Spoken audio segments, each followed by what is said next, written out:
Hello and welcome to Campfire Conversations, stories from the center of the universe, where we bring the stories from our campfire to your ears, wherever you are in the world. Here we chat to friends over a favorite drink, enjoy the crackle of the fire, and let the real stories of life in the bush be told. Let's get talking to some bushveld legends and hear about their finest hours, the moments that made them question it all, and what keeps them coming back for more. Yeah, they knock a glass over, they dance it hard, it's awesome. So here we are, welcome back to another episode of Campfire Conversations, coming to you live from the Klaserie Private Nature Reserve. This morning we have moved location and we are under Big Jack, a massive Jackalberry tree. This is where we have picnics, where we hang out. It's a very special place, has an aura. This tree is probably, everybody comes and asks, it's got to be 400 odd years old. And this morning we've arrived here, and when we've jumped out of the Land Cruiser, there's a leopard track coming through. And as we follow this leopard track through the river sand here at Big Jack, where some of you may even have had a breakfast, it looked quite fresh. We got to Big Jack at the base of the tree, and she's urine sprayed there, this female leopard.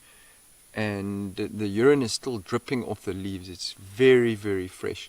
We went down into the river, had a brief look around, and are sitting here now, and there's a leopard somewhere very close by to us. You could smell that buttered popcorn of the urine, so that's pretty cool, and that's what we love.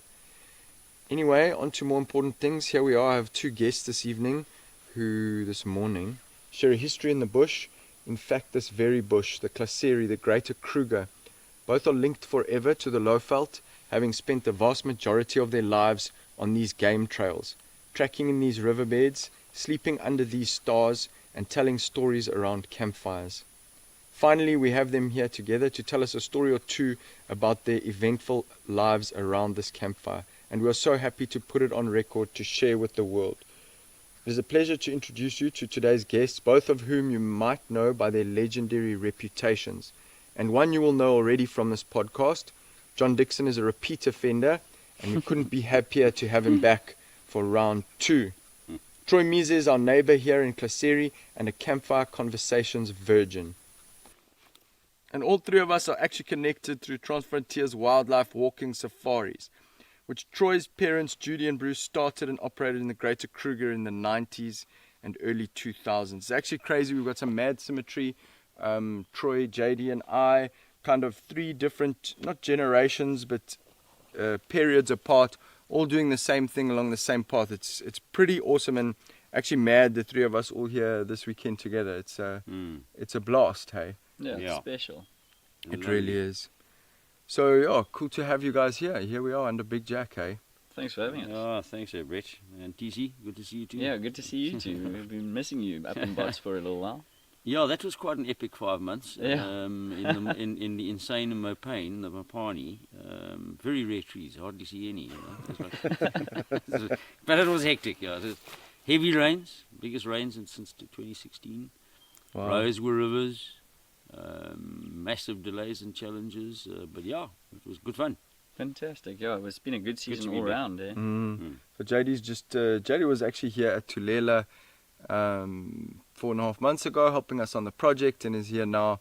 Just spent 5 months putting together a lodge in Botswana, and that's his speciality.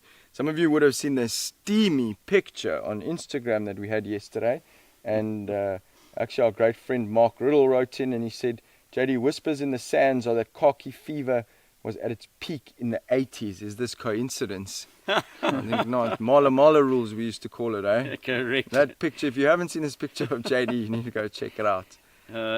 Nothing wrong with a bit of plastic surgery when you're young, It all helped. It was very interesting times. Thank you very much for that little chirp there.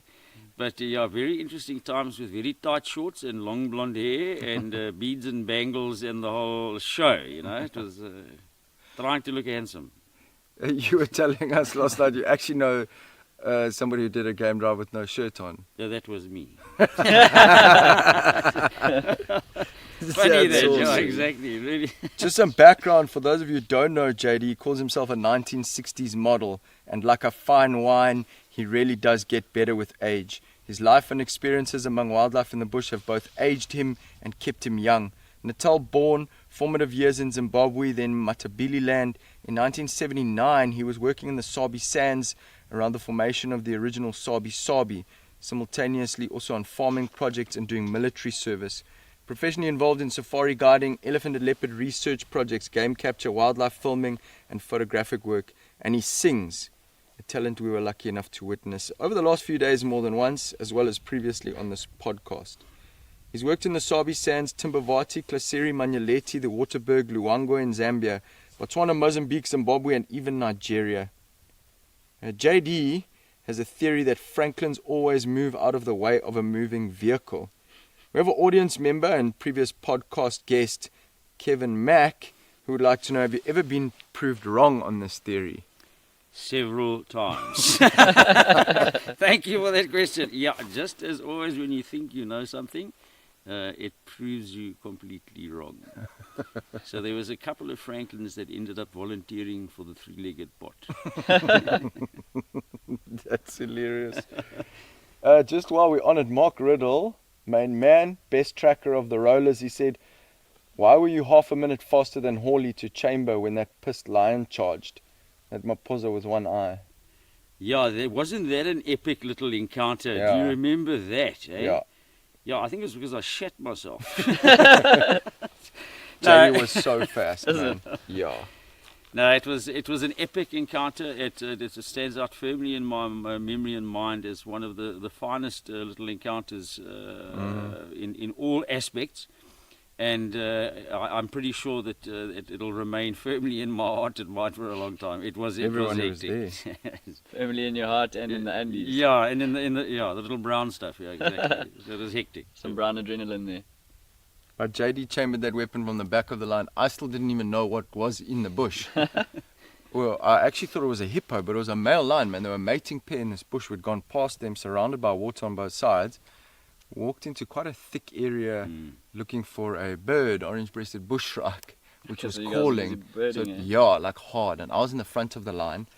And there was a peninsula, also a lot of rain that year. Well, it was actually in the dry period, but Yeah. the dam was full. Yeah. And we'd come in and this male and female lion were in the bush.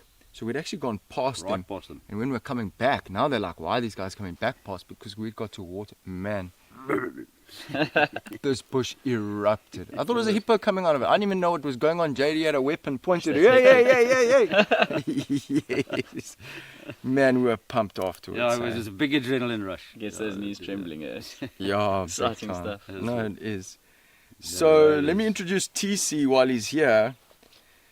Troy Courtney Meeser arrived in the Manyeleti soil in the 90s as a baby. His safari pioneering parents had started Kokomoya and Honeyguide tented camp. There was no way Troy wasn't going to lead a life in the bush, given his background. And in fact, he and his sister are incredible guides working in the bushveld neighborhood in which they were raised. We've been told that the only way Troy could be prevented from straying down the path and out of camp into the dangerous bushveld was to hang a black bag in a tree, which looked ominously like a baboon, something young Troy was afraid I was of. terrified of those bloody things. That's awesome. Classic. A lioness came to investigate the sound of Troy's baby sister Saber crying once, and the family stayed inside for hours while the lioness sniffed around the house. Troy has guided all over Africa, including many trips as an overland guide, Namibia, Tuli, Chobe, Zimbabwe, Kafue, Luangwa, and right here in the Greater Kruger, where he's now based at Tuskers with his business partner and friend Brave Dave Hancock. Troy's been a river guide on the Zambezi and came to know an enormous crocodile called Mugabe. We've got a lot to talk about. Troy is a purebred bush boy who has also dabbled in seafaring activities. We heard this story the other night. I've got a few, man. I want to know about this crocodile. They talk about here, Troy and a fellow guide went fishing in the Chongwe River. Myself and Joseph, yeah, jeepers. Tell us about that, man. Sure. Well, being in the valley, I mean, we kind of have limited resources. You're pretty far out from everything else, so the season tends to drag on for a little bit long. So you get a bit tired of your weekly, monthly, yearly lunches, which ends up being like some huku and pap, some chicken and pap the whole time. So No you get a bully. bit fed up. So between game drives, myself and Joseph decided, okay, sweet, time to pack those bream rods and let's mix it up a little bit and go for some chow, or try and go and catch some chow. Ended up going past some of our mates that were currently in a lion sighting and headed further upriver along the Chongwe River, which is kind of deceiving because you think it's going to be quite a chilly river because it gives the impression of this sort of Dalstrom mountainous, sort of cold pebbles, stone rivers, but the temperature is like 30 degrees Celsius, so it's beautiful. So we headed up to Red Cliffs on one of the corners, and yeah, proceeded to start fishing and started hauling out some bream.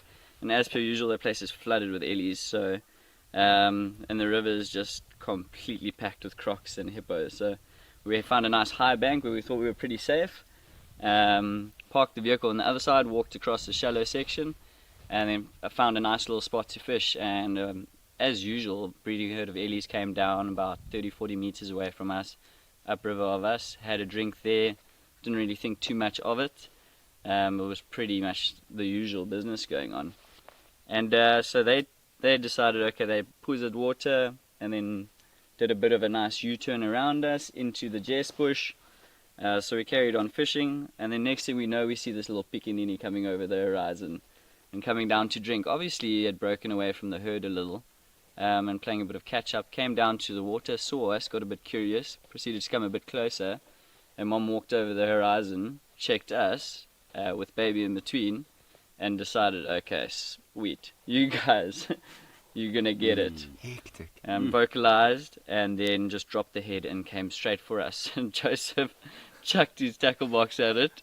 But then we thought, okay, sweet, hold your ground, hold your ground, hold your ground. We only really had one or two options: stay and hold ground, or jump off this cliff into some crocodile-infested waters, and pretty much, Jesus Christ, lizard across to the other side, and try and get to our vehicle. I was wearing some pluckies, like very informal, no t-shirt, bream rod in hand, bucket of fish, some earthworms. Joseph, basically the same thing. And she got to literally where JD is sitting from me now, which is about a meter away, and we had no option. So doosh, into the water we go, and literally I don't even think I touched the water, but I lost my pluckies somehow in the course of that. Got to the other side, your heart is just fluttering like a hummingbird, going completely nuts. Jumped in the vehicle because this elephant just decided, no, she's coming for us. So she came off of this 3-meter bank into the water. You joking? Myself and Joseph get to that side. Joseph his heart was going so fast, he had peed his pants. But we had that hysteric sort of laughter going on. You know, you're almost having a panic attack, but you think it's so funny. So we climb in this landy, chuck the fishing rods, and I've still got a bucket of worms in my hand for some other reason. So I'm trying to change gears with this bucket of worms. I'm like, fuck, chuck it away. And we go hauling down the road because this Ellie is coming for us. And we forgot completely about our mates that were in this lion sighting with the clients. So if you can picture this, there's two oaks, no shirts on, hauling down the road, fishing rods with floats in tow, still like dragging in the wind like kites. Banging it down the road with this elephant losing its mind behind us, trumpeting like wild. So those lions got pretty boring for those guests when they turned around. They were looking at us coming down this river bank, hauling us. Managed to get away from it, got back to camp. That's insane. Completely soaked. Adrenaline starting to calm down a bit. And it was a good laugh. Ended up going back trying to look for my pluckies, but they were long gone. But yeah, What a story. was an interesting one. That's That's for sure. a story, man. Yeah, no, it was one of the closer ones. Wow, that's scary. It was a bit scary. Okay. Well, that's great, man. Really. It was a proper While one. we on it, I mean, last night you told a horrific story. For me, it was scary. I want that story again. Okay, well, a different sort of type of encounter that I had. Like typically when you think of wildlife encounters or anything that you think is sort of dangerous, you're always thinking large and in charge, or something with teeth and that can growl and snarl and be a little scary. Usually related to the big five. But on one hot December summer's night, as one knows, with the humidity pumping up to close to 100% and just hitting dew point just about a break with those clouds, leaving the stable doors open of one of the units at Nzuti in the Klaserie, My folks were out on game drive. My sister and I were lying on our beds, fan pumping, door open, and ironically watching a horror movie. Which sounds ridiculous when I say it. So just lying in bed watching this horror movie, and being December, you think, okay, well, you got tons of insects around, and I thought I had like a Christmas beetle that had just landed on my shoulder, and felt a bit of weight on my shoulder. Didn't think too much of it. I was holding my phone in both hands, and this weight continuously started getting a bit heavier. And for some other reason, I had like the mindset to have a bit of a look in the reflection of my phone, and I managed to see, okay, I've got a snake on my shoulder now, while lying in So bed. you were actually still awake. Yeah, I was still awake. I was very awake. This movie was terrifying, and it got even more terrifying. Proceeded to get rather scary in real life too, because I realized that the snake that was on my shoulder wasn't just any snake. It happened to be a Mozambican spitting cobra.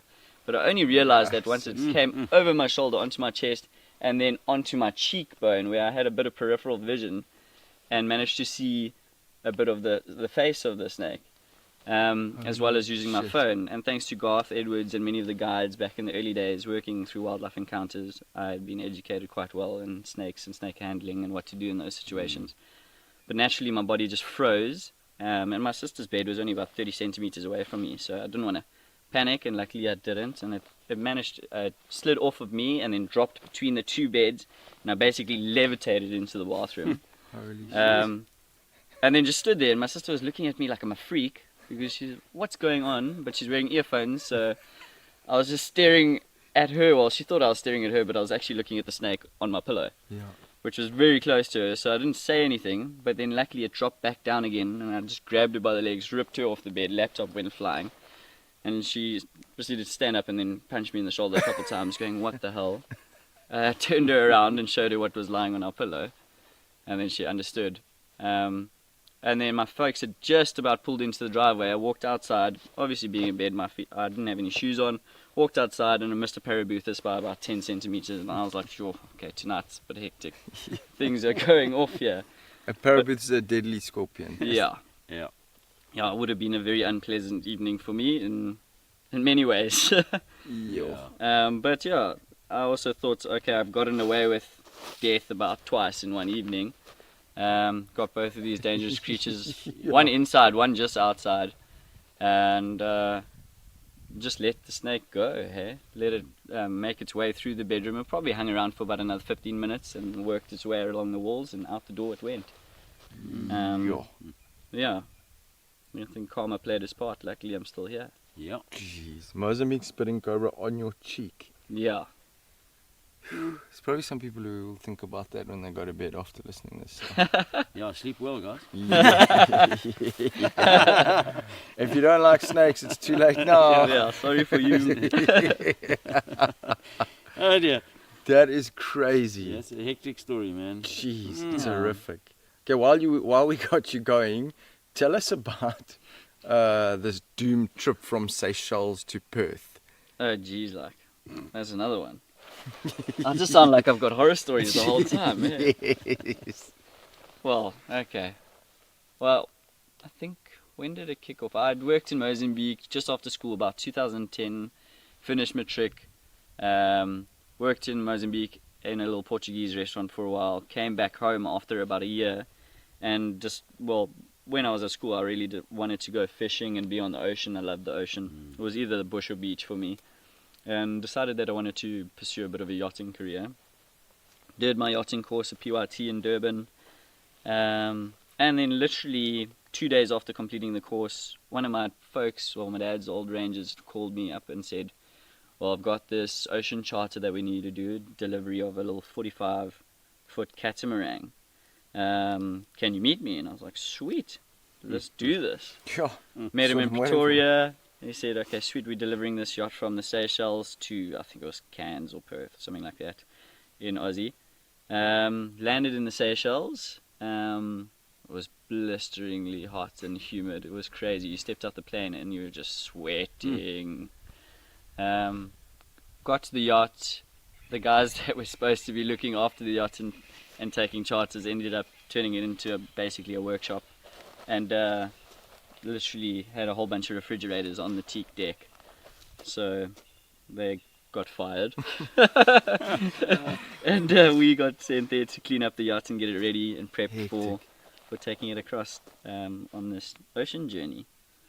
To cut a little bit through that, during that time period there was quite a bit of Somalian activity off of the Seychelles coastline. So just A little piracy on the way. a bit of piracy. I mean, like, these are things that they forget to mention when you paid for your ticket already and you like have just arrived. Oh, by the way, there's some pirates off our coastline. Wow. Great. Prep the yacht, get ready to set sail. We spent about a month in the Seychelles getting it ready. It was loads of fun. What an experience. And it was supposed to take us, I think, 2 weeks to get across to the Maldives to refuel, restock, get chow, and head off. And the first 3 days I was rather green, I won't lie. I prided myself as a bit of a deep sea fisherman, but yeah, clearly not. After 3 days on, yeah, no, I wasn't feeling the greatest. Diesel fumes in a rough ocean does that. But yeah, the first couple of days went pretty well. Everything was cool. I was fresh out of my yachting course, so still a newbie. Warwick was making me run around like a crazy person. And I think we got about to the 10th or 11th day, and we hit some pretty bad weather. I think we crossed the into the northern hemisphere and back into the southern hemisphere, the equator, about 27 times or something. Hectic. Warwick was telling us, after your first equator crossing you got to shave your head, and I was like, well, this is getting pretty pointless. I mean, how many times I'm shaving my head more than my beard now? This is just stupid. And yeah, so we hit some rough seas. We tore one of our spinnaker sails, and the currents were just working against us. So things were looking pretty dire at this stage. And we weren't too far from the Seychelles to get back within a short period of time. Started running low on diesel and things. But yeah, after a few satellite phone calls to the Lolly Jackson-like figure we were working for, we then quickly realized that we're not going to be allowed to go back to the Seychelles. Jeez. So a few more phone calls to like the Maldivian Coast Guard. I think we were about 300 nautical miles offshore still. Jeez. So you had to be within a certain amount to get assistance. We just needed a bit of diesel to carry on our journey since the winds weren't working with us. So we tried radioing a few ships in the sort of shipping lane heading across in that direction. Language barriers kind of prevented that, so that was quite interesting. No ways. And then we decided, okay, well, let's just try and wait it out. We drifted at sea for about 3 days, making anchors out of, like, you get these big bucket anchors, so it just kind of slows you, creates drag. Yeah. But I mean, I think it was about 3 k's, 4 k's deep, the ocean, so like there's no dropping an anchor or anything like that. Yeah. Food was starting to look a bit on the low low side. Sure. There was some tin fish and maybe like a couple tuna that we had left and some tuna noodles. Had a bit of diesel, didn't want to use that because we needed that for the water maker. And then you know that things are getting a bit stressful when your captain's walking around pulling his hair but he doesn't have any. And but Warwick managed to keep us all sort of in check. He did a very good job of that. He made it seem like everything's going to be hunky-dory, which somehow it was. But I mean, at that stage you just start giggling because you're like, oh, what's happening next? And then, by the grace of the gods, we got some good wind on the 3rd day, flat, beautiful ocean, and managed to get to the Maldives. And yeah, literally dived onto the soil, kissed the sand, restocked with fuel, like loaded an extra 800 liters into the yacht. Yeah. And on board the yacht, and just stayed there for a little bit, and then we proceeded towards Thailand. And we had a few more adventures along the way. We had a fire in the engine room. One of the yacht's sails, our main sail tore, and one of the ropes wrapped around the prop. So it was a bit of an exciting day going under the hull or the bow of the boat, and then cutting off the rope they wrapped around the prop. but it was amazing. It was so clear, it felt like I was in space because it's 4Ks deep, but you can see everything. Everything's magnified. It's Wow. beautiful. No way. And the rays just pushing through down into the ocean. And yeah, it was an incredible journey. Eventually got to Thailand. And we had a bit of a dry boat before that, so cracked our first beers and then proceeded to crack a few more beers. And yeah, all in all, it was a very exciting trip. Quite sketchy. Luckily, when I got back, there wasn't another trip lined up. I got actually offered a job in Zambia and then proceeded to head that way. Hectic. Yeah, A Wow, nice man. adventure, eh? absolutely. No, a nice adventure, TC. That is a real adventure. Jeez. You said you didn't see land for how many days? I think it was about 38 or something like that. Wow. Yeah. No, it was mental. And Yeah, you just realize how tiny you are. You're this small little pinprick in the middle of the ocean. Yeah. I mean, a 45 foot yacht is only about 15 meters long. And there was only 3 of us on board as well. So, as you can imagine, trying to get away from each other after a while is quite tricky. If somebody's sitting in the engine room, somebody's standing on the bow, and the other one just about climbing the sail. Jeez. Yes, Yeah. that's Wow. crazy, It man. was good fun, hey? Oof, And- I don't know if I can do that. And then you've all Yeah. remained friends since. Yeah, I think we got even closer once we had touched the land. But at Yeah. some stages, I think each one of us wanted to push Box. each other overboard. Mhm. But yeah, it was fantastic. Wow, that's insane, man. It really is. Okay, so you went back to Zambia. Let's come back to the bush. What does a Klaserie mean to you? Your Klaserie's home, eh? I mean, we've been in the Klaserie since about 2002, 2002, Yeah. when Tuskers was around. Yeah. Tuskers tented camp. And yeah, those were the early days, out this end at least. Yeah. Yeah, it just meant like family, bush, unity, just love, tranquility, peacefulness, Yeah. everything that you could ever want. Yeah. And yeah, this is just what I know. Yeah. JD, I mean, what is it? You know, you've been everywhere. These private reserves on the western boundary of Kruger obviously offer a whole load, and you've spent a load of time in the Klaserie. I mean, what makes the Klaserie special? And also your impressions of Tulela after having been here 4.5 months ago.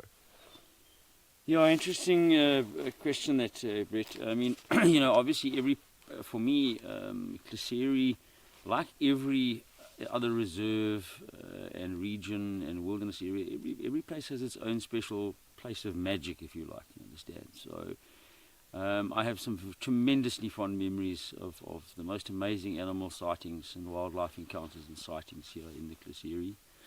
Yeah. Through all the big game, and of course lovely walking, sort of walks and trails in the bush here, and of course the old history. I mean, it's a reserve that has got a lovely history. You know, when you look back at the history of the areas, Klaserie remained very underdeveloped from a camp point of view most of the time. Whereas the Sabi Sands, of course, developed very quickly. Timbavati was also fairly quiet in those years in terms of the number of different camps, you understand. So you had this much bigger, more wilder feel of an area, you understand. So, and space and area to play in, you understand. Tulela, you know, I have a very special place in my heart for Tulela right from the beginning, you know. To me, what you guys have achieved here as a team from my last time with you here has blown me away. You know, the finishes, the standards, the style, the interiors, the design, the layout, and of course having good old Duncan and Purvey and all the old team members and things like that as well make a huge difference. A nice fish eagle calling in the back. Yeah. Beautiful. Fantastic. So yeah, you know, and you know, it's always wonderful for me. Tulela has a very soulful feel, and you know, it's really a family place, a great place to as an exclusive kind of use camp to bring family. You come and spend time with family and friends as a group. The Star Deck is mind blowing. I'm looking forward to having a crash out there tonight. Yes. After our leopard encounter there yesterday, which was quite fun. after tracking the Thomas Mail moose yesterday. Yeah, tell us a bit about that. Yeah, that was quite fun. There was I think probably about 145 years worth of bush expertise all on the back of the van yesterday, the Land Cruiser. And we were all waffling around. And James said that was so cool to see It was all these awesome. guys. there was a doing lot of that. bits going on teamwork, there, and the yeah. teamwork. So there was this. You were talking about collaboration more so as Yeah. well. Yeah. So there was some collaborative tracking and trailing going on yesterday, which was quite fun. So, and and then good old Jonty, all 6'7" of him, was sitting at the back, and he spotted the blooming thing at the side of underneath in the shade as we were going up towards the star deck. So that was epic. That was actually quite a fun. Flippin' It awesome. was lovely. Jonty was on our previous podcast episode. Big up, Jonty! How's it, Jonty? Champion. Yeah, what an experience, and I think for me that's also like Klaserie has this wild feeling to it, and the opportunity to go out just yourselves. Obviously yesterday it was a great team of people, and to track a male leopard and find it. Yeah. To go from the beginning of that experience to the end is just incredible. It really, really is. There's no better feeling than the thrill of the chase. Hey, that's what we live for. And I think what James was saying was to see the enthusiasm and the passion of these guys. Like, it's amazing that a leopard track can make you feel like Oh that. yeah. Oh yeah. Yeah, Oh, yeah. absolutely. There's no better thrill. Like this morning when we jumped off here and when you Yeah, said, look at the this amount of urine, I was like, excitement. wow, that Yeah, is so yeah. cool.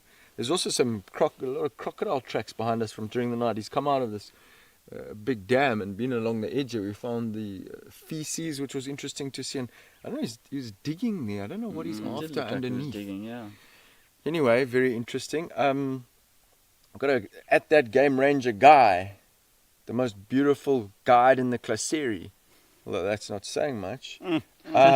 Sent in a question. He said, JD, I've heard from Brett, but I want to know about the man tracking experience that Brett, Duncan and JD had towards the end of last year. When we lost Rookie. Oh yes, good God, I'd forgotten about that. Good God, yes. Oh bloody hell. Oh no. Why did we even try and find him? We should have left him to survive, naked and afraid. God, I'd forgotten about that, eh? Yeah. Oh, geez, that was a saga, eh? It was a saga, man. We're always about to bring in We'll leave names out of it. reconnaissance teams and Yeah. special forces and SAS and whatnot. Good God, it was a saga, that. Mm. I think you should tell the story. It's much better, probably better than me. You think so? Yeah, you tell that story. That was, Well, a young man yeah. leaves Potchefstroom about 9 hours away from here early one morning. Oh, yeah. Coming to work for us in our maintenance team. He was a boiler maker by profession, young, must have been 22 or so. Potchefstroom, this explains a lot. Halfway through the day, I had a message from him. He's having car problems and he'll probably be a little bit late. And at 7 o'clock that evening, he probably should have been getting to the camp by then. He phoned from Hoedspruit to say he's just actually getting some KFC and he will be at camp a little later.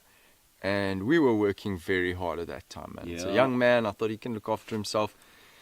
He'd actually been to the camp before, so I didn't see any issues, and I went to bed. And so did JD. And, he's big enough and brave enough to look after himself, and he knows where it is. You'll find, he'll arrive, get in his room, sleep, and we'll connect with him in the morning. He was coming to start employment with us. Yeah. And, it must have been very early in the morning that I think you were at my house. Yeah, I think I Or was you at your messaged Friday. me. Yeah. Or you were actually at the door with a cup of coffee saying, so-and-so, we'll call him Sierra, hasn't actually arrived. Has not arrived. MIA. So immediately I kind of think, and JD's actually great with this type of thing, and I could see JD's like, he hasn't arrived, something's not making sense. Yeah. And he was last in Hoedspruit, that was 7 o'clock, it wasn't late.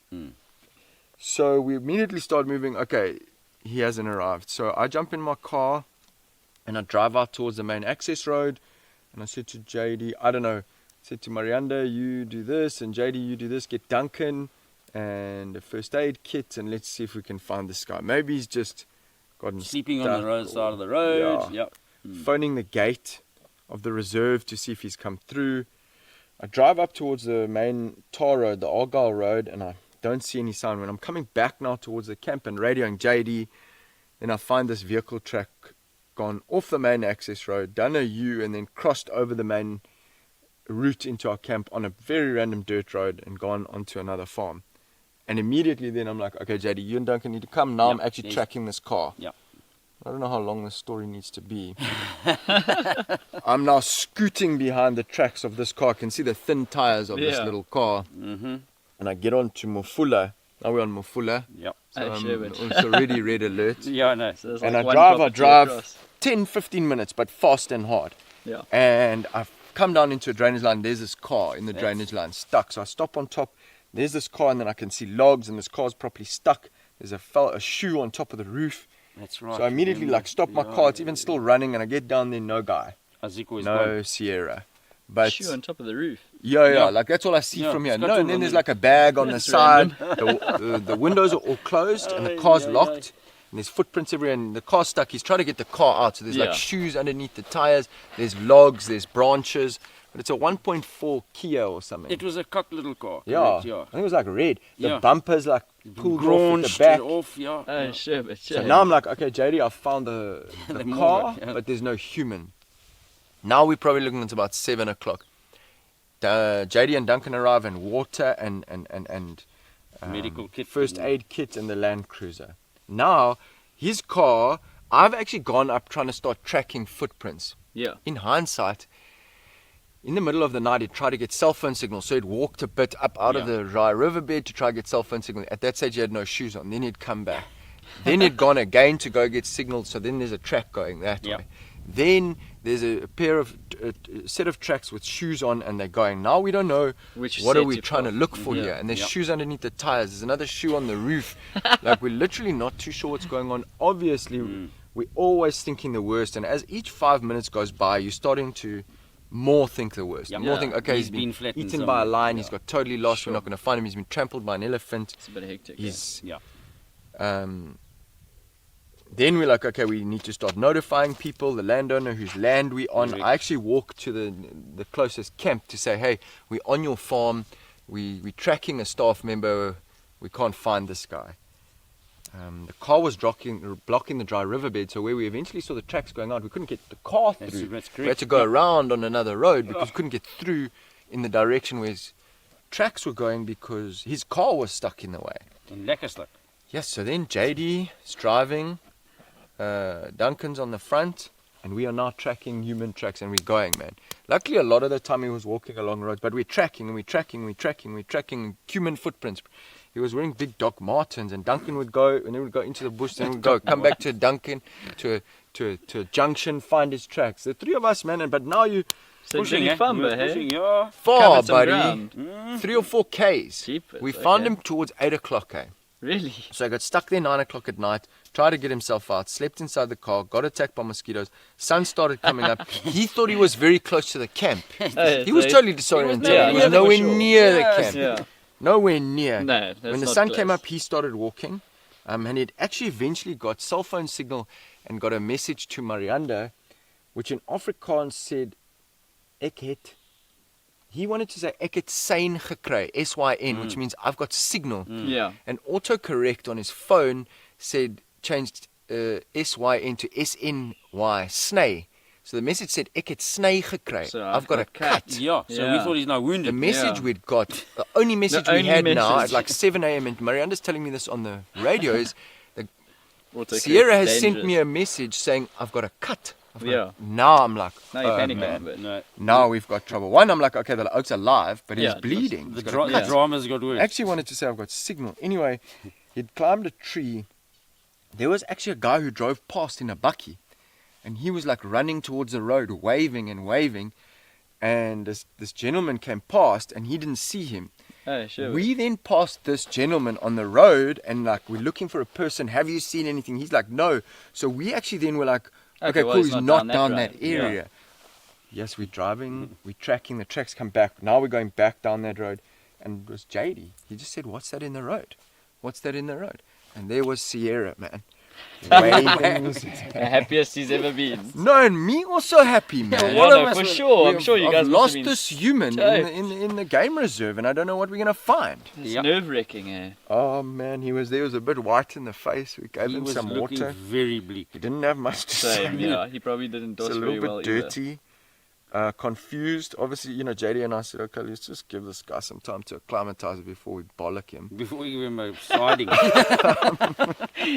That's what we It wanted was to do. crazy. We couldn't get the car out. No, the man. car was with the the same. Land Cruiser trying to pull Really? his car, out, Well, pulling the you say bumper it's like off a little again. Kia, Oh, like, dude, maybe the no, tyres there are this must have been size. fuss in the sand. It was.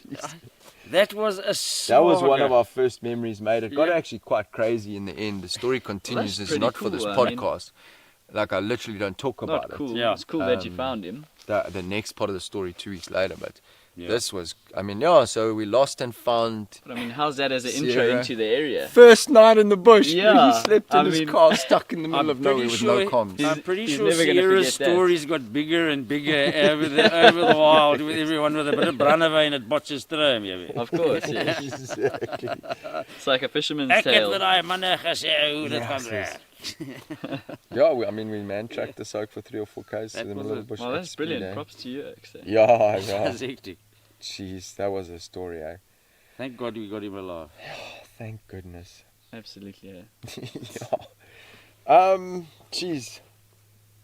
I've lost track. Well, that's one for the books for him, man. One Um, for you guys. also. yeah, big time. But maybe one memory or sighting that comes to mind out of the Klaserie, either of you guys, or anything you want to say.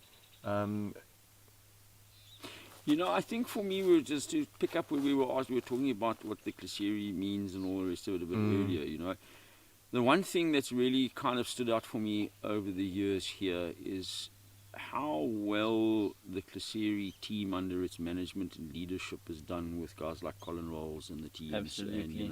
Yeah.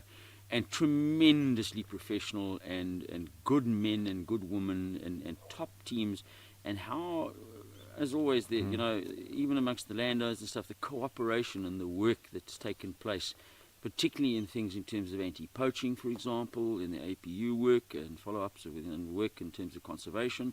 So I have a deep respect and abiding respect for Colin and his teams and the shareholders and landowners of the region, the area, the reserve itself. Yeah. Very much. And you think about, if you just go read a bit of the history of the Klaserie and these other reserves on the Western Fringe, Klaserie has been a very leading element in many of those areas, you understand? So big up to them, Yeah, absolutely. It's got such a history, and as you said, the greatest thing is just creating this another 50,000 hectares, over 100,000 acres of protected natural habitat for ecosystems to thrive. Yeah. It's a privilege to be here, and it's the most magic 100%. place. We sit here this morning. I think I might have heard an aeroplane, but other than maybe. But I mean, this, there is no unnatural sound. We're literally in the middle of nowhere. Yeah. Just letting nature revive our souls. Pretty much, eh? Yeah. No, it's a beautiful spot in the world, they say. It really is, and offers us so much freedom as guides, to do our thing and to keep things interesting. And we'll continue our story this weekend. Troy, JD, and myself, the dream team, they call us. I don't have blonde locks like you in your youth, JD. That was a long Jake, time eh? back, senor puppy. But I love you both, eh? TC and much love, JD, Brexter. we come back a long Yeah, way. I know, my boy. Awesome to have a conversation. We're going to go make some more memories today, and As a the jibber. Egyptian goose. What a privilege, to sit under Big Jack and have a conversation. I appreciate your time. Oh, thank you, man. Yeah, Thank and all the you, best, thank you. And with TC? Natural Earth Safaris. Go check them out on Instagram. They've got a beautiful little camp next door to us called Tuska's Camp. Fantastic, catered or self-catered. Amazing view from there. I mean, we had my wife's 40th birthday there. It's a special place. Check out TC on Instagram, TC Zambezi. Correct. And Bush Explorations Africa, John Dixon, fantastic man, got a lot of time for everybody, a huge amount of experience in the safari industry, huge amount, decades. Go check it out, Bush Explorations Africa. So thanks so much, guys, and have a wonderful day. You can find these guys online via their social media handles. linked in this podcast description. Go ahead and give them a follow. Share some love and support what they are doing. Go check it out. I hope you've enjoyed our latest podcast series. We love to hear feedback, questions, who you'd like to appear. And if you give us a thumbs up, we'll see you for season 3. Shirts off, no holds barred. There we go. Bye-bye Thank from you, Brett. Tulela, Big Jack. Peace.